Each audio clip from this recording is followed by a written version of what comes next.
Welcome back, everybody. Today we're looking at section 10.4, continuing our work with polygons and circles, which aren't technically polygons. Yesterday we did a little bit of work with perimeter, and today we're going to focus on calculating another aspect of these shapes, which is called area. I think we're probably familiar with this, and at least we've done this with some of the shapes, but when we're calculating area, what are we really calculating? What are we finding? Well, the area refers to the amount of space that is covered by a two-dimensional figure. So how much space, if you were to draw a 2D figure on a piece of paper or lay out a 2D figure on some surface, how much space does that cover is what we call the area. And the units for area are squared. So we saw yesterday with perimeter, the units were just the units. So if you added up the distance around a square, right? This was 4 and 4 and 4 and 4, and they were all centimeters. The 4, 4, 4, and 4 would just make 16 centimeters all around. When we calculate area, our units will now be squared. Now, to square the units doesn't affect our answer or our process or our work. We just need to know that units should be squared, and you'll see why when we do our first couple of problems. Okay? So area is the space that's covered by a 2D figure, and we have to remember that the units for area are squared. Now, some commonly used formulas are for the rectangles, parallelograms, squares, trapezoids, triangles, and circles, all shapes we've mentioned, so hopefully you have pictures of those in your head. For a rectangular parallelogram, it's just base times height, so b is base, h is height. For a square, it's the side length squared, which ultimately is base times height. It's just that the base and height will be the same for a square. Now, a trapezoid has a B1 and B2 in the formula, and these little subscripts, so this little 1 here and 2 here, those subscripts, they do not do anything to the work. With a trapezoid, we have two sides, one pair of sides, two sides that are parallel, and those both represent bases for the trapezoid. So remember, a trapezoid looks something like this. We have this one pair of parallel sides. Those are each considered a base in that trapezoid. So just to distinguish, we call one of them base 1 and one of them base 2. But those subscripts are just to distinguish between them. They don't do anything to the work. Okay? So there's that. I think that's the only one that's kind of tricky. And then we have a triangle, 1/2 times base times height, and then for a circle, it's going to be pi times radius squared, so the r is for radius. And you got to keep in mind when you're calculating these for any shape, any one of these shapes, if you're looking at a base and a height in your formula, those base and height need to be perpendicular to each other, which means they need to be intersecting at right angles. So a base and a height should always be perpendicular. That means they should make a 90-degree angle. So you don't want to be, looking at like this as a height and this as a base, because this angle right here is not 90 degrees. Okay, so the height would have to be perpendicular to your base. It's got to make a 90-degree angle, so that's not the height. This would be the height of that particular triangle. Okay, so we're going to go through and make sure we know how to use these formulas. And then I'll challenge you a little bit with a couple of problems that are a little more involved, and then I'll show you one, maybe not a practical application, but kind of a fun one. It was totally inspired by what I'm having for dinner tonight, and we'll get there in a few. Okay, so area for a rectangle, in case you couldn't tell what that first shape was. It's a rectangle. So the area for a rectangle, just base times height. And in this case, we have a base and a height of 9 and 4, and it doesn't matter which one is which. But that's 9 inches times 4 inches. So this is why we get 9 times 4, 36. And inches times inches would be inches squared multiplied by itself. That's why we have units squared in there. So 36 inches squared is our area for that rectangle. Now, if you don't want to, when you're working these out, if you didn't want to put the units in there, so if you just wanted to say that it was 9 times 4 to make 36, and then insert your units at the end, it's a little bit easier to manage, but I just wanted to hit home why the units are going to be squared, because you're going to be multiplying one unit times another, and that's where the square comes from. Okay, so let's look at the next one. Next one, we're looking at a triangle. So the area for a triangle is 1/2 times its base and its height. Now, in this particular triangle, we don't have all the information we need to find the area. Remember, the base and the height have to be perpendicular. So in this triangle, these two dimensions are the base and the height. So this one is missing. But by now, we know how to find the missing side of a right triangle. So let's say this side is A. Let's call this one B and this one C. That means A squared plus 5 squared has to equal 13 squared. So that's 25 and then 169 if we, wow, calculator didn't ask for you yet. If we subtract that 25 over, then we have A squared equal to 144. And what number squared makes 144? Well, if we were to square root that, we're going to see that that number would have to be 12.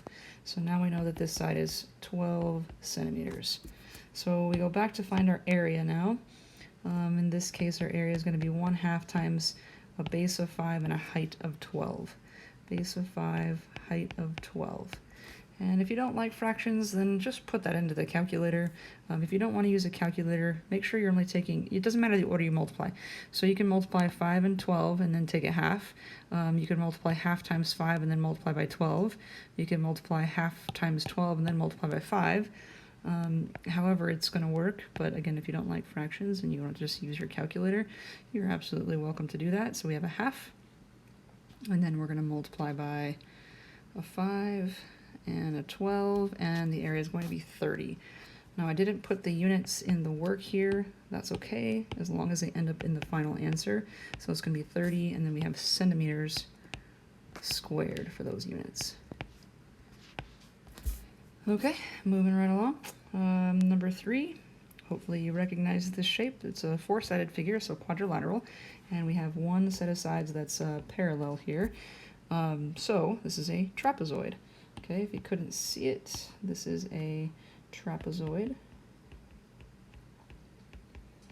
So the area for our trapezoid says to take 1/2, multiply by the height, and then multiply by the sum of base 1 and base 2. That means add those two bases and multiply the rest. So we're looking at 1/2 times the height. The height for this figure,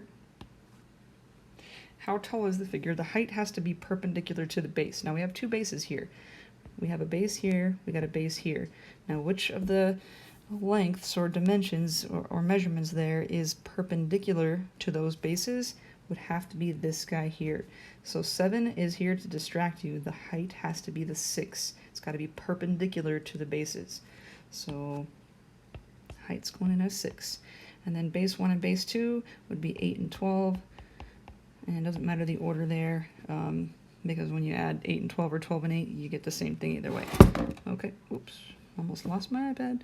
Okay, so from here, if you want to work some of that out in your head, you can. If you want to just go to your calculator, I think that's a safe thing. So 1/2 times 6, and then 8 plus 12, and then we end up with 84. So 84, again, I didn't put the units in the work, so they need to come back in now. This would be 84 feet squared for the area for this trapezoid. Okay? All right, we got the area of a circle in the next one. So this is our circle. Now to find the area of the circle, it says to take pi and multiply it by radius squared. Now notice in this picture, 4 is not the radius. Radius goes from the center to the outside of the circle. Why am I struggling here? This is the diameter. The diameter is 4 meters. So that makes the radius, only from here to here would be our radius. So the radius would have to be 2 meters, half of the diameter. Okay, so here we go to find our area. We're taking pi and we're multiplying by a radius of 2 squared. So our exact answer, well, 2 squared is 4. So our exact answer would be 4 pi meters squared.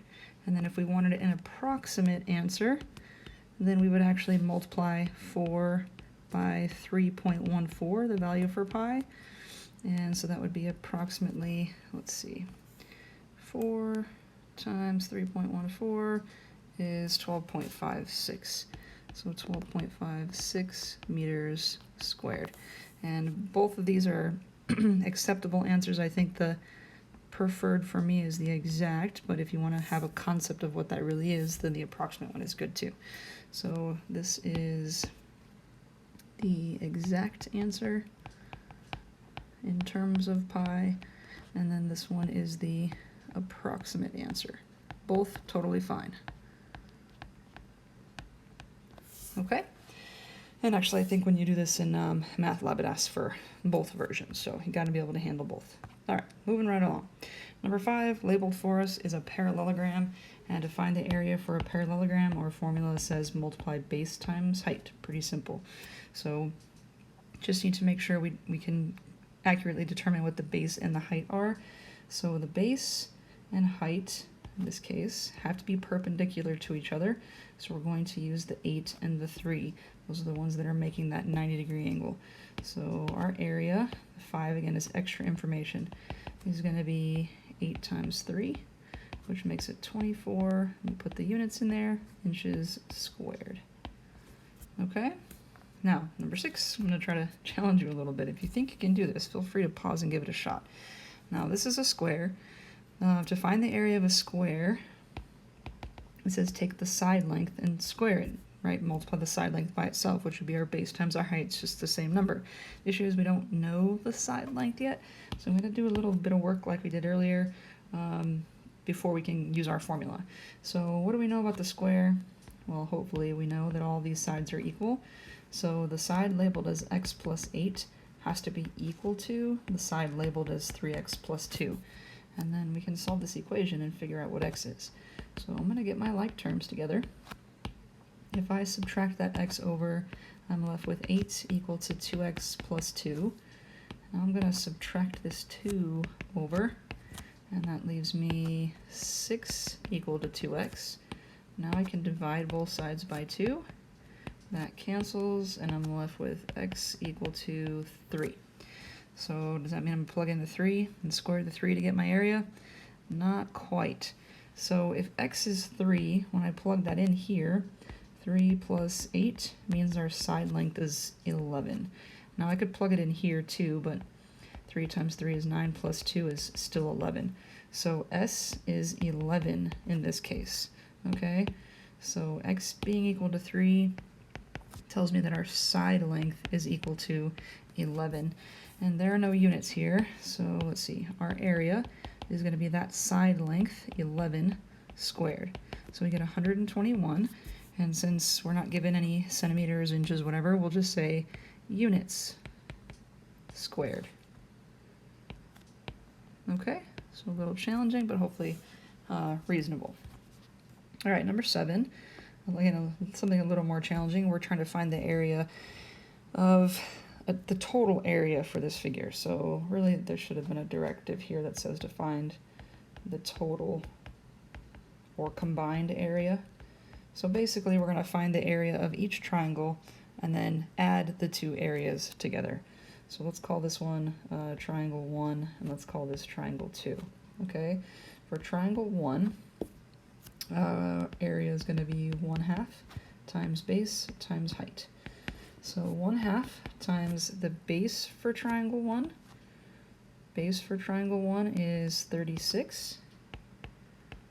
And then the height for triangle 1, how far is it all the way across here? Well, it's the 18 and the 22. And 18 and 22 would make 40 altogether. So 1/2 times 36 times 40. And I'm not trying to do that in my head. So 1/2.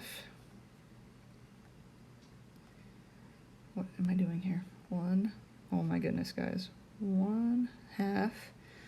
And then, my fat fingers and this tiny keyboard. Sorry, 36 and 40.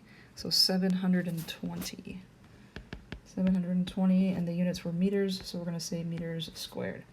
Now for the second triangle area is going to equal still the same formula, base times height. So 1/2 times, for the second triangle, the base is 20, and the height is just the 18. Let me color code these here. Oops, pink. Okay. So then again, calculator. This time it's 1/2 times 20 times 18, and that's going to be 180. So the second triangle gives us 180 meters squared. So the total area would be the sum of those two areas.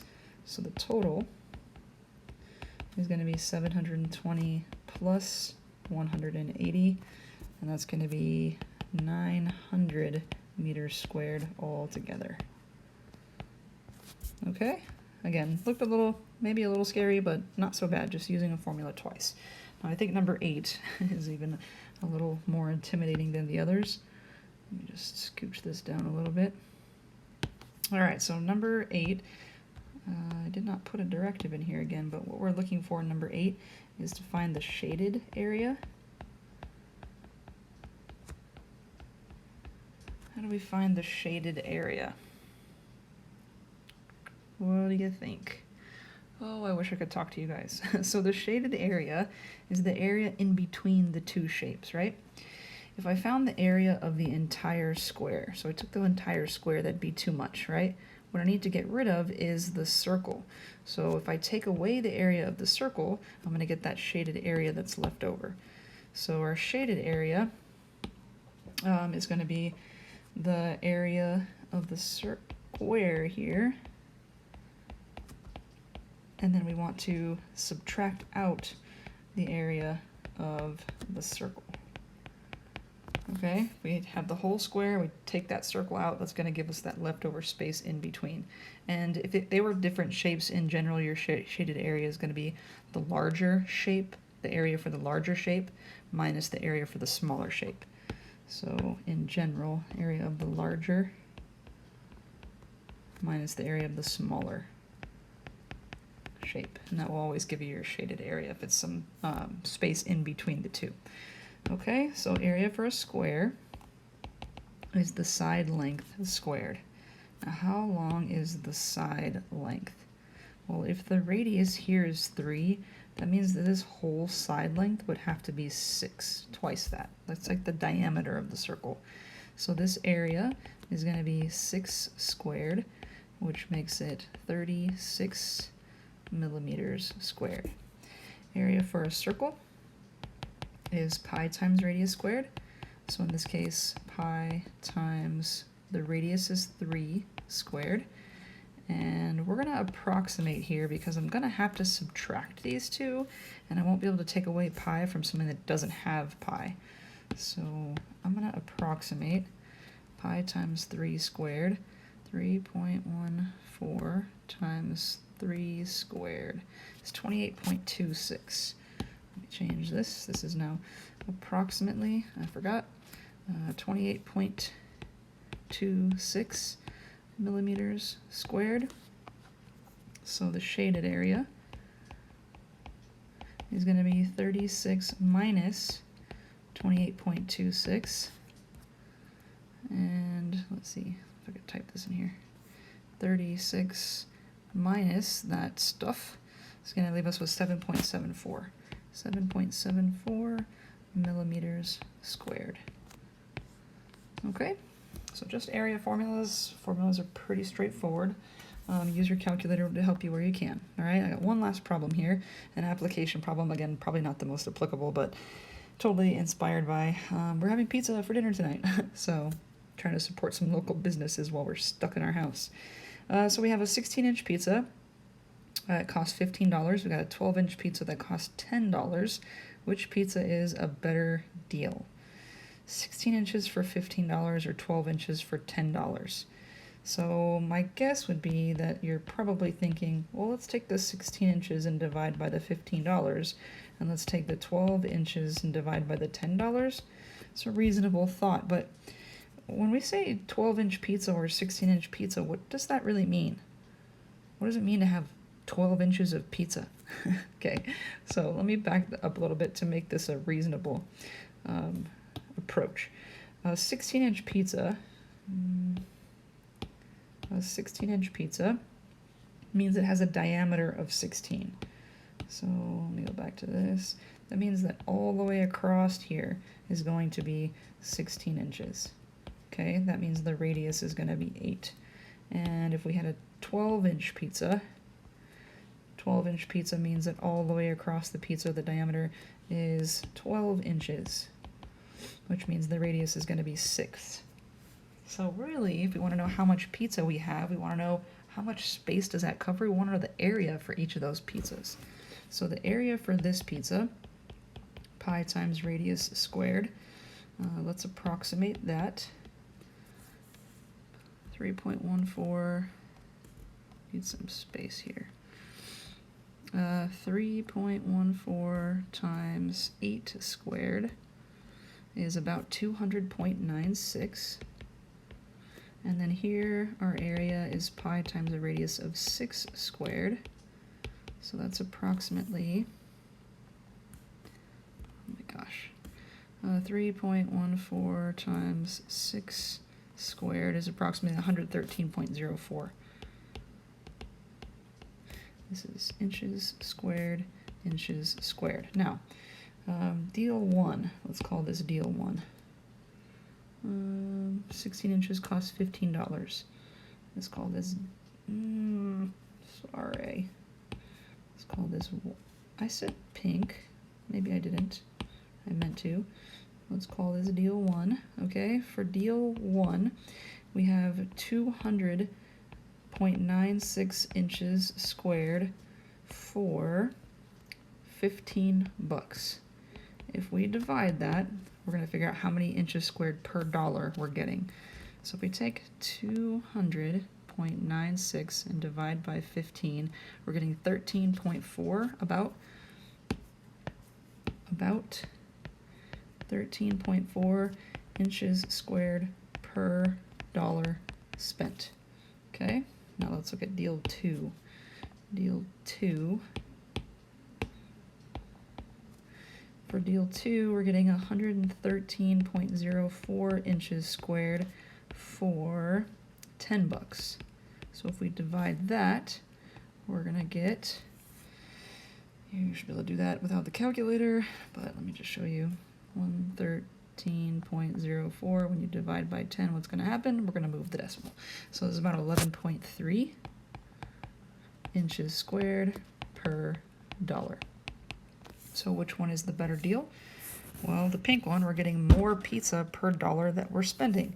So deal 1, right, the 16-inch pizza is the better deal. The 16-inch pizza gets us more pizza per dollar. So it's a better deal. Okay, and there it is. And I don't even know if I put any applications in your assignment, but just so you know, it's useful to be able to find the area for these shapes. Okay, so that's